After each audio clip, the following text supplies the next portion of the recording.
প্রথমেই জানাই সকল বিহারী বন্ধুদের ছট পুজোর অনেক অনেক শুভকামনা ও ভালোবাসা। আজকে একটু অন্যরকম ভিডিও নিয়ে তোমাদের কাছে এলাম।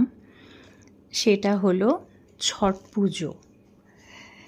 এই জায়গাটা হচ্ছে বৈদ্যবাটির চাপদানি এরিয়া। এখানে প্রতি বছরই ছট পুজো উদযাপন হয় খুব জাঁকজমকভাবে। আমি শুনেছিলাম, তবে আমার আশা হয়নি কোনো দিনও।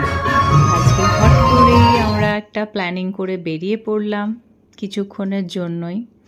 বাড়ির থেকে বেশিক্ষণ না, 15-20 মিনিটের ডিস্টেন্স।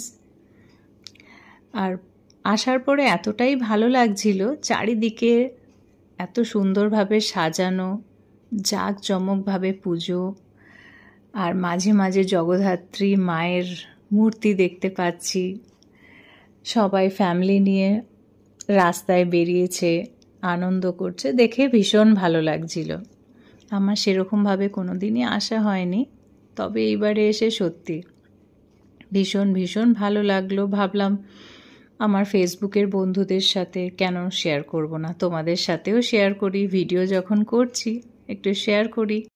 রাত অনেকটাই হয়েছে, প্রায় 10টা 15 থেকে 10:30 মতন হবে, কিন্তু রাস্তাঘাটে মানুষজনের অভাব নেই। মানুষজনের ঢল প্রচুর। মাঝখানে মাঝখানে স্টেজ হয়েছে, সেখানে প্রোগ্রাম হয়েছে। আস্তে আস্তে কথা কইবেনি আমার সাথে, দেখাও দিবেনি, আমার কথাও কইবেনি।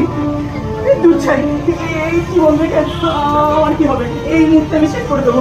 এই জীবন থেকে কোনো লাভ নেই তো, এই জীবন থেকে কোনো লাভ নেই, এই জীবন থেকে কোনো লাভ নেই। আমার দেখা কিছু সুন্দর মুহূর্ত তোমাদের সাথে শেয়ার করলাম। তোমাদের কেমন লাগলো অবশ্যই জানিও। সবাই ভালো থেকো। নমস্কার।